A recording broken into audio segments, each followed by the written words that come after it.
بسم اللہ، الحمد للہ، والصلاۃ والسلام علی رسول اللہ وبعد۔ خواتین حضرات، روح رمضان کی ایک اور ایپیسوڈ کے ساتھ ہم حاضر خدمت ہیں۔ الحمد للہ رمضان المبارک کا مہینہ جاری ہے اور اس سیریز میں ہم مختلف ٹاپکس پر ڈسکشن کر رہے ہیں، دین کی رہنمائی جاننے کی کوشش کر رہے ہیں۔ آج جو ہمارا موضوع ہے، اس موضوع میں ہم یہ سمجھنے کی کوشش کریں گے کہ ہم میں سے ہر شخص یہ چاہتا ہے کہ ہم اسلام پر عمل کریں، ہم اللہ تعالیٰ کی فرمانبرداری کی طرف اپنا سفر جو ہے اس کا آغاز کریں، لیکن بعض اوقات ہمیں ایسا محسوس ہوتا ہے کہ یہ سفر یا اللہ تعالیٰ کی فرمانبرداری میں دین پر عمل کرنا بعض اوقات ہمیں مشکل لگتا ہے۔ تو اس چیز کو ہم سمجھنے کی کوشش کریں گے کہ کیا واقعی اللہ تعالیٰ کی عبادت، دین پر عمل کرنا، دین کو پریکٹس کرنا مشکل ہے؟ اور اس حوالے سے ہم نے آج ایک دفعہ پھر دعوت دی ہے جناب شارق عبداللہ علوی صاحب کو۔ جناب شارق عبداللہ علوی صاحب اس سے پہلے بھی ہمارے پروگرامز میں، ہماری پوڈ کاسٹ میں شریک رہے ہیں، تو ہم ان سے جو ہے اس حوالے سے رہنمائی چاہیں گے۔ السلام علیکم ورحمۃ اللہ۔ وعلیکم السلام ورحمۃ اللہ۔ شارق عبداللہ صاحب، جیسے میں نے ابھی ذکر کیا کہ ہم میں سے ہر شخص یہ کوشش کرتا ہے کہ ہم دین پر عمل کریں اور گناہوں سے بچنے کی بھی کوشش کرتے ہیں، لیکن بعض اوقات ایسا لگتا ہے کہ جب ہم دین پر عمل کر رہے ہوں یا گناہوں سے بچ رہے ہوں تو یہ کام ایک مشکل بھی لگتا ہے، اور بعض اوقات لگتا ہے کہ ہمارے پاس کوئی چوائس نہیں رہی ہے۔ جبکہ آپ دیکھیں قرآن میں بھی اللہ تعالیٰ فرماتا ہے لا اکراہ فی الدین، کہ دین میں کوئی زبردستی نہیں ہے، کوئی جبر نہیں ہے۔ لیکن آپ اب رمضان المبارک کا مہینہ دیکھیں تو اس میں بھی ہم باؤنڈ ہیں کہ ہم رمضان میں اب جو ہے وہ تقریباً 12 گھنٹے یا 14 گھنٹے روزہ رکھیں، کچھ کھائیں نہیں، کچھ پئیں نہیں۔ تو آپ ان دونوں چیزوں کو کیسے کنیکٹ کریں گے کہ ایک طرف تو اللہ تعالیٰ فرما رہا ہے دین میں کوئی زبردستی نہیں، دوسری طرف جو ہے یہ پابندیاں بھی ساتھ میں دین میں شامل ہیں، تو کیسے ان دونوں کو کنیکٹ کریں گے؟ جی بالکل، بسم اللہ الرحمن الرحیم۔ آپ نے بہت اہم سوال کیا ہے کہ یہ جو آیت ہے قرآن کریم میں لا اکراہ فی الدین قد تبین الرشد من الغی، تو اس آیت کے ذیل میں ہم کیسے یہ دیکھیں کہ وہ پابندیاں جو دین میں ہمارے اوپر لگتی ہیں، مثلا رمضان کے مہینے کو لے لیں کہ پورا ایک مہینہ روزہ رکھ رہے ہیں، برائیوں سے بچ رہے ہیں۔ ظاہر ہے کہ جب نیکیوں کا فائدہ بہت زیادہ ہوتا ہے، نیکیوں کا ثواب بہت زیادہ ہوتا ہے، تو ایک نیکیوں کے اتنے آئیڈیل موسم میں گناہ کا ایک طرح سے گناہ بھی محسوس ہوتا ہے کہ اس کا وزن بھی بڑھ جاتا ہے کہ اتنے اچھے موسم میں کوئی آدمی بیکار کام کر رہا ہے۔ بالکل، تو اب اس کو کیسے ہم ریکنسائل کیسے کریں کہ بھائی دین میں تو زبردستی بھی نہیں ہے اور لیکن پھر ہمیں یہ سب پابندیاں محسوس ہوتی ہیں، تو اس کا کیسے حل کیا جائے؟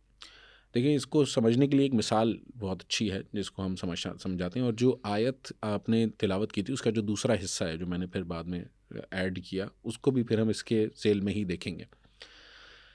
اس کی ایک مثال ہے کہ دیکھیں، اصولاً ہم یہ بات سمجھ لیں کہ دین ہمارا ہے کیا۔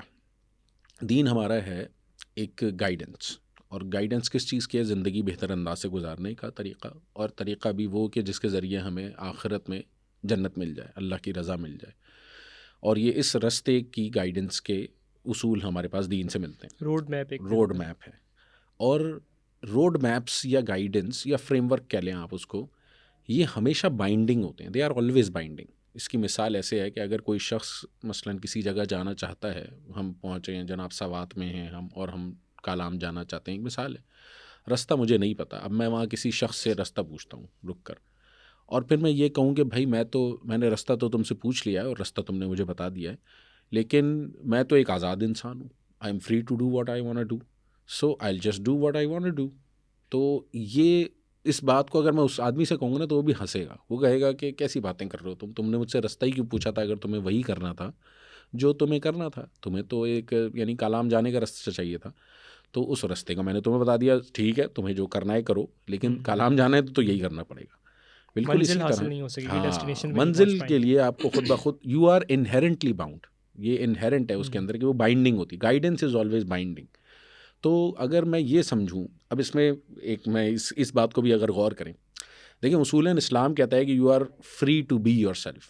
اب آپ کہیں گے ہیں یہ کیا بات ہوئی؟ اسلام کہتا ہے بی یور سیلف، لیکن اسلام ساتھ میں یہ بھی کرتا ہے کہ وہ ری ڈیفائن کرتا ہے کہ واٹ از یور سیلف، یعنی واٹ ایم آئی۔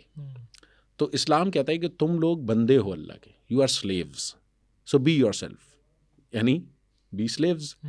تو ہم اگر اس کو غلط سمجھیں گے اس بات کو تو خود بخود مسئلہ ہو جائے گا۔ اب ہم واپس آتے ہیں اس آیت کے اوپر جو آپ نے یعنی آپ کی اس بات میں ایک بات سمجھ آ رہی ہے کہ اپنی ریئلٹی کو سمجھنا بڑا ضروری ہے. بالکل ریئلائز یور سیلف. آپ اپنی آئیڈینٹی کو نہ بھولیں.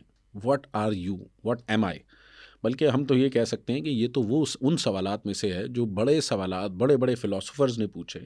سقراط و بقراط کے سوالات ہیں یہ Who am I? کہ ہو ایم آئی, واٹ ایم آئی, ٹھیک ہے نا, وائی ایم آئی, ٹھیک ہے. یہ سارے یہ جو بڑے وائی کوشچنز ہیں یہ بڑے کوشچنز ہیں. These are existential questions, these are metaphysical questions جن کے جوابات دینے کو انسان صدیوں سے کوشش کر رہا ہے, اور اسلام ہمیں انہی کے جوابات لے کر آتا ہے ہمارے پاس, اور اس جوابات کی ذیل میں ہی پھر ساری گائیڈنس کی بحث ہوتی ہے. تو یہ جو لا اکراہ فی الدین ہے, اس کے اندر اللہ سبحانہ و تعالیٰ فرماتے ہیں کہ دین میں کوئی زبردستی نہیں ہے, ٹھیک ہے. قد تبین الرشد من الغی, آگے اللہ تعالیٰ ایکسپلین بھی کر رہے ہیں کہ ہدایت کا رستہ, رشد اور غی, ہدایت کا رستہ اور بھٹکنے کا رستہ دونوں واضح ہو چکے ہیں. ہدایت واضح ہو چکی ہے اور گمراہی واضح ہو چکی ہے. یعنی اس کا مطلب یہ ہوا کہ جب یہ بالکل ایسا ہے کہ میں نے وہ جو رستے والی مثال دی تھی کہ یہ تو میری چوزنگ ہے, اٹ از مائی چوزنگ کہ میں اس شخص سے رستہ پوچھوں یا نہ پوچھوں. It is also my choosing that I want go to کالام. It's the same thing. Do you want go to جنہ, سوال پہلا ہی آئے گا. Do I want go to جنہ, کیا میں جنت جانا چاہتا ہوں؟ اگر میں جانا چاہتا ہوں تو I want know the path to it. تو بالکل اسی طرح کالام جانا نہ جانا میری چوزنگ ہے, جنت جانا یا نہ جانا میری چوزنگ ہے. اس کے لیے رستہ پوچھنا نہ پوچھنا یہ بھی میری چوزنگ ہے. اس کے لیے مجھے کوئی مجبور نہیں کر رہا کہ رستہ پوچھو. جب میں نے رستہ پوچھ لیا, اب اگر میں یہ کہوں کہ نہیں لیکن یہ رستہ مجھے فالو نہیں کرنا, تو یہ غلط بات ہو جائے گی. بالکل اسی طرح اسلام میں آنے میں کوئی مسئلہ نہیں ہے, یعنی کوئی زبردستی نہیں ہے. رستہ پوچھنے میں کوئی زبردستی نہیں ہے. لیکن جب آپ نے رستہ پوچھ لیا اور اگر آپ کو واقعی جنت جانا ہے تو یعنی اللہ تعالیٰ نے ہمیں باؤنڈ نہیں کیا کہ ہم اس راستے کا انتخاب کریں, لیکن اگر ہم یہ کہیں کہ ہمیں اس راستے کا انتخاب کرنا ہے تو پروٹوکولز پھر وہی فالو کرنے ہوں گے کہ جو کہ اللہ تعالیٰ نے بتائے ہیں. اگر ہم یہ چاہتے ہیں کہ ہم اللہ کو راضی کر سکیں, جنت میں جا سکیں, تو پھر وہ روڈ میپ وہی فالو کرنا ہوگا جو اللہ تعالیٰ نے ہمیں بتایا. بالکل. تو یہاں پر آ کے ایک سوال پیدا ہوتا ہے, تو اس کا مطلب یہ بھی ہے کہ کیا اسلام کی جو ڈیفینیشن ہے, مثال کے طور پہ فریڈم ہو گیا, ہم کہتے ہیں کہ وی آر فری, ہم آزاد ہیں, تو اسلام کی جو ڈیفینیشن فریڈم کی بھی ہوگی وہ ڈفرینٹ ہوگی. تو کیا ایسا ہی ہے کہ اسلام کی تعریف بھی جو یہ بیسک کانسیپٹس ہیں ان کی ڈفرینٹ ہو جاتی ہے؟ ہاں بالکل ایسا یقیناً ہے کہ فریڈم از ناٹ, یعنی it's not the same thing as the liberal concept of freedom. اسلام میں جو فریڈم کا کانسیپٹ ہے وہ سیکولر لبرل ورلڈ ویو سے نہیں آتا, بلکہ وہ اسلام کے اپنے ورلڈ ویو سے آتا ہے. یس, اسلام says that you are free to do whatever you want to do, but that is in the sense of having a free will. یعنی میرے پاس فری ول ہے, اسی وجہ سے تو اس کا ریوارڈ ہے. یعنی high stakes get high rewards, یعنی there is when there is no pain there is no gain. تو اگر میں اپنے ریوارڈز ہائی چاہتا ہوں تو اس کے لیے مجھے ایفرٹ بھی ہائی لگانی پڑے گی. یہ سمپل سی بات ہے. چوائس اللہ تعالیٰ نے دی ہے, تبھی اللہ تعالیٰ پھر انسان کو ریوارڈ بھی کرتا ہے. بالکل.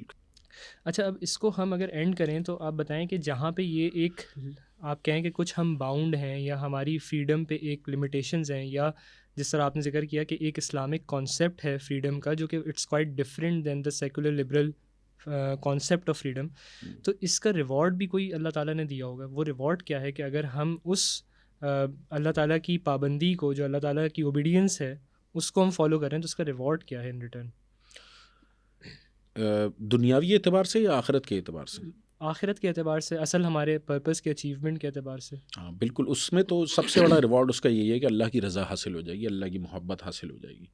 جو اللہ تعالیٰ نے قرآن کریم میں فرمایا نا کہ ان کنتم تحبون اللہ فاتبعونی یحببکم اللہ, کہ اے اللہ کے رسول صلی اللہ علیہ وسلم آپ کہہ دیجئے کہ اگر تم اللہ کی محبت کے دعوے دار ہو تو تم میری پیروی کرو, یعنی میری گائیڈنس پر چلو, میں جس طرح چاہ رہا ہوں ویسے میرے پیچھے پیچھے آؤ. بالکل اس طرح کہ میں نے جیسے اس آدمی سے رستہ پوچھا تو آدمی نے کہا کہ ہاں بالکل میں بھی وہیں جا رہا ہوں, میرے پیچھے پیچھے آ جاؤ. تو نبی کریم صلی اللہ علیہ وسلم تو جنت جا رہے ہیں نا, ہمیں پتہ ہے, تو وہ جنت جا رہے ہیں تو وی ہیو ٹو فالو ہم, ہم ان کے پیچھے پیچھے چلتے چلے جائیں, وہ جنت پہنچ جائیں گے.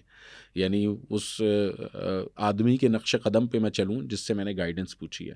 تو بالکل اسی طرح جب اللہ سبحانہ و تعالیٰ نے ہمیں یہ دین دیا ہے تو یہ جو ہماری فریڈم ہے یہ اس چیز کو چوز کرنے میں تو ہے کہ نبی کریم صلی اللہ علیہ وسلم کا رستہ ہم چوز کر لیں, لیکن جو نہیں چوز کر سکتا تو اس کو نہیں کرنا چاہتا تو یہ اس کی مرضی ہے. مطلب دیر is know binding on it. یعنی اس دنیا میں کچھ ہارڈ شپ ہے جو کہ انسان کو اللہ کی اوبیڈینس میں یا یہ کہ اس پاتھ وے کو فالو کرنے میں آ رہی ہے جو چاہتا ہے اپنی ڈیسٹینیشن میں پہنچنا، لیکن آخرت میں پھر اس کا ریوارڈ بھی اسی طریقے سے اللہ تعالیٰ نے بہت بڑھا کے جنت، اللہ کی رضا اور جنت. بالکل. بہت شکریہ شارق عبداللہ علوی صاحب. خواتین حضرات، یہ اس حوالے سے ایک حدیث بھی میرے ذہن میں آتی ہے کہ اللہ کے رسول صلی اللہ علیہ وسلم نے فرمایا کہ ایک شخص کے جس نے دنیا میں کبھی کوئی راحت، کوئی آسانی نہیں دیکھی تھی، لیکن وہ تھا نیک بندوں میں سے، اللہ کی فرمانبرداری کرنے والا، تو جب وہ قیامت کے دن اللہ تعالیٰ فرشتوں کو حکم دے گا کہ اسے جاؤ اور جنت میں جا کے اس کو صرف ایک ڈپ جو ہے وہ دے کے آ جاؤ، اور پھر اس کے بعد اس کو واپس اللہ کے پاس لے کے آیا جائے گا اور اللہ تعالیٰ پوچھے گا کہ بتاؤ تم نے دنیا میں کبھی کوئی تکلیف، کبھی کوئی پریشانی دیکھی؟ تو وہ کہے گا اللہ کی قسم میں نے کبھی کوئی تکلیف، کوئی پریشانی نہیں دیکھی. تو اس دنیا میں جو ہماری تکلیفیں یا پریشانیاں ہیں، جو ہمیں دین پر عمل کرنے میں بھی ہمیں فیل ہوتا ہے کہ ایسا ایک تکلیف ہے یا پریشانی ہے یا ہمیں اپنے نفس کو مارنا پڑتا ہے، تو وہ بہت وقتی ہے، بہت ٹیمپرری ہے، لیکن اس کا جو ریوارڈ ہے آخرت میں اتنا بڑا ہے کہ انشاءاللہ جب اللہ تعالیٰ ہمیں وہ عطا کرے گا تو یہ دنیا کی تکلیفیں بہت چھوٹی لگیں گی. تو اللہ تعالیٰ سے دعا ہے کہ اللہ تعالیٰ ہم سب کو دین پر عمل کرنے میں اور اللہ تعالیٰ کی فرمانبرداری کرنے میں اللہ تعالیٰ ہمیں موٹیویشن بھی عطا فرمائے، اور اس صراط مستقیم پر، اس سیدھے راستے پہ اللہ تعالیٰ ہمیں چلنے کی توفیق عطا فرمائے. جزاکم اللہ خیر. السلام علیکم ورحمۃ اللہ.